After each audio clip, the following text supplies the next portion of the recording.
हम अपनी जान के दुश्मन को अपनी जान कहते हैं, मोहब्बत की इसी मिट्टी को हिंदुस्तान कहते हैं, हिंदुस्तान कहते हैं। जो दुनिया में सुनाई दे उसे कहते हैं खामोशी, जो दुनिया में सुनाई दे उसे कहते हैं खामोशी, तूफान कहते हैं। ये जो दीवार का सुराख है साहब, ये जो दीवार का सुराख है, चाइना अमेरिका पाकिस्तान साजिशों का हिस्सा है, मगर हम इसे अपने घर का रोशनदान कहते हैं, रोशनदान कहते हैं। आप सभी को मेरा नमस्कार। मैं कशिश अहलावत, कक्षा 8 से की छात्रा, आज देशभक्ति के ऊपर आप सभी के समक्ष अपने विचार व्यक्त करना चाहूंगी। आजादी, आजादी का असली मतलब वही समझ सकता है जिसने कभी गुलामी की हो। हम सौभाग्यशाली हैं कि हमने स्वतंत्र भारत में जन्म लिया। यूं तो आजादी की लौ 1857 में ही जल चुकी थी, जिसने 1947 में बरसात बनकर देश को आजाद कराया। प्राचीन, मध्यकालीन और वर्तमान के उदाहरणों से स्पष्ट करना चाहूंगी कि जब हम फिरंगियों के फेरे में फंस गए थे तो रंग ने बसंती चोला की एक आवाज पर टोलों के टोले उमड़ाते थे और उनके वंदे मातरम के नारों से खून में आने वाला 5-5 डिग्री का तूफान अंग्रेजी शासकों की जड़ों में तूफान ला देता था।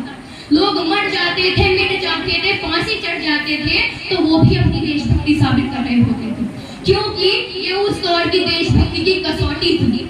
उसके बाद 1962, 65 और 71 के युद्धों में अपना सुहाग गवा देने वाली औरत, जब घर के हालात ये हो जाया करते थे कि प्यार भी भरपूर गया, मांग का सिंदूर गया, नन्हे नौनिहालों की लंगोटियां चली गई, छोटी छोटी बेटियों की चोटियां चली गई। बाप की कमाई गई, भाई की पढ़ाई गई, बाप की कमाई गई, भाई की पढ़ाई गई। ऐसा एक विस्फोट हुआ पता ही चला नहीं, पूरे जिस्म की ही बोटियां चली गई, बोटियां चली गई। और आपके लिए तो एक आदमी मरा है साहब, आपके लिए तो एक आदमी मरा है साहब, तो मेरे घर की तो रोटियां चली गई, मेरे घर की तो रोटियां चली गई। वाले हालात पैदा हो जाने के बावजूद एक माँ अपने बेटे को सरहद पर दुश्मन की धज्जियां उड़ाने के लिए भेज दिया करती थी और खत लिखाकर भेजती थी कि अम्मा ने खत लिखा है बड़े चाव से, अम्मा ने खत लिखा है बड़े चाव से, पुत्र मेरे ना घबरा जाना, एक इंच भी पीछे ना हटना, चाहे इंच इंच कट जाना, चाहे इंच इंच कट जाना। इस तरह पूरा परिवार उस समय देश बलिदान मांगता था, तब देश लड़ जाने को कहता था, तब देश मर जाने को, मिट जाने को, फांसी चढ़ जाने को कहता था। किंतु आज देश लड़ जाने को नहीं कहता, आज देश मर जाने को, मिट जाने को, फांसी चढ़ जाने को नहीं कहता। किंतु मेरे विचार में यदि कोई व्यक्ति अपना कार्य पूरी मेहनत, ईमानदारी और लगन से करे ना, तो वही सबसे बड़ा देशभक्त है। मैं नहीं मानती कि फेसबुक और व्हाट्सएप की डीपी को 3 रंगों में रंग लेना ही देशभक्ति है।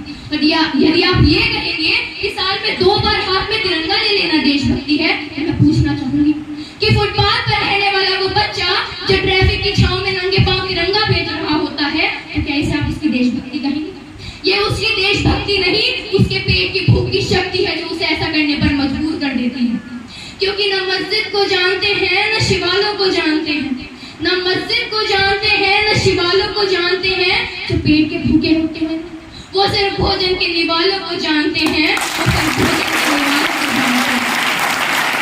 अपने परिवार, अपने देश के लिए समर्पण का भाव है देशभक्ति।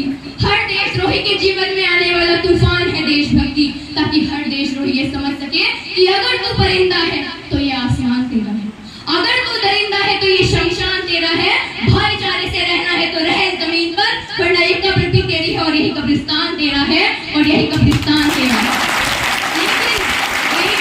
से ज्यादा देशभक्ति तब आहित होती है जब एक बेटा अपने बूढ़े माँ बाप को वृद्धाश्रम की चौखट पर छोड़ाता है।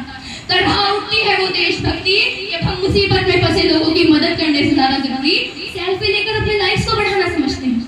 हम एक ऐसे समाज में रहते हैं जहाँ पत्थर की मूरत को लगते हैं 56 भोग, जहाँ पत्थर की मूरत को लगते हैं 56 भोग, और भूखे नंगे तड़पते सो जाते हैं, और भूखे नंगे तड़पते मजदूर समझिए, मजबूर नहीं।